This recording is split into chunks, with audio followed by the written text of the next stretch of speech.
have some good news. I have found a workaround for a display bug that's been in a few of the recent versions of AEMCal.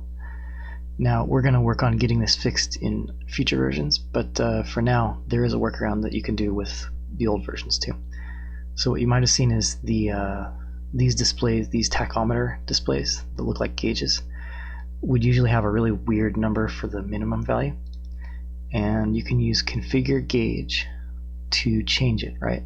It tells me minimum is not set, which is not correct. The last time I went here and edited it, I said it's 0. And it looked like this, which is how I want it to look. But for whatever reason, the software isn't working well with 0.0.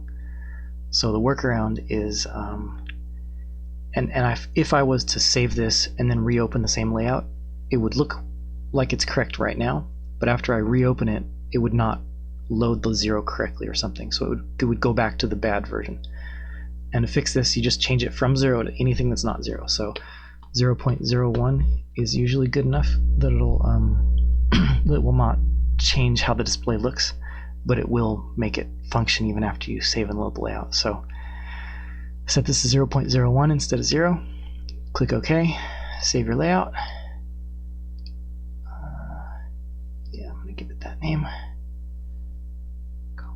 Yeah, whatever. Overwrite my old one. And then the way to know it's fixed is if you go Layout, Open Layout.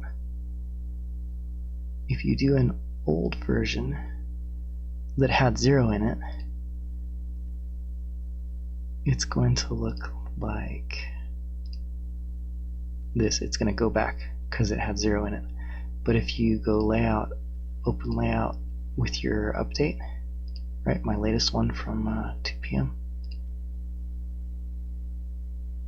that number that's not quite 0 does get loaded correctly by the software because it's not quite 0 for some reason. And so now your thing will look correct, and you won't have to deal with funky looking tacho gauge things.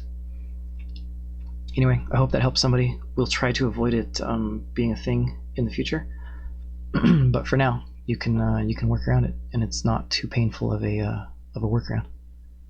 So yeah, thanks for watching.